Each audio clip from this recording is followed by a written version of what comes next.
ബ്രേക്ക്ഫാസ്റ്റിന് ദോശയുടെ കൂടെ അപ്പത്തിൻ്റെ കൂടെയൊക്കെ കഴിക്കാൻ പറ്റിയ ഈസി തക്കാളി ചട്നി ഉണ്ടാക്കി നോക്കിയാലോ. അപ്പോൾ അതിന് വേണ്ടിയിട്ട് നമ്മൾ ഒരു ചട്ടി അടുപ്പത്ത് വെച്ചിട്ടുണ്ട്. അത് ചൂടാൻ ശേഷം കുറച്ച് ഓയിൽ ഒഴിച്ച് കൊടുക്കുക. നിങ്ങൾക്ക് ഇഷ്ടമുള്ള ഓയിൽ ഒഴിച്ച് കൊടുക്കാം.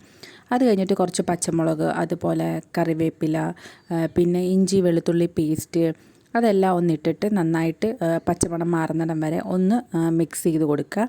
അതിൻ്റെ കുറച്ച് ഷെയ്ഡും കാര്യങ്ങളൊക്കെ മാറി കഴിയുമ്പോഴത്തേക്കും നമ്മൾ ഉള്ളി ആഡ് ചെയ്യുക. ഉള്ളി നിങ്ങൾക്ക് കൊച്ചുള്ളിയോ അല്ലെങ്കിൽ സവാള എന്ത് വേണമെങ്കിലും ആഡ് ചെയ്യാം. ഞാനിവിടെ സവാള എടുത്തിട്ടുള്ളത്. കുറച്ച് ഉപ്പും കൂടിയൊക്കെ ഇട്ട് കൊടുത്ത് വഴറ്റിയാൽ നന്നായിട്ട് വഴഞ്ഞു വരും. അതിന് ശേഷം നമ്മൾ തക്കാളി ആഡ് ചെയ്യുക. തക്കാളി വേണം കുറച്ച് കൂടുതൽ ആഡ് ചെയ്യാൻ, കാരണം ഇത് തക്കാളി ചട്നിയാണല്ലോ.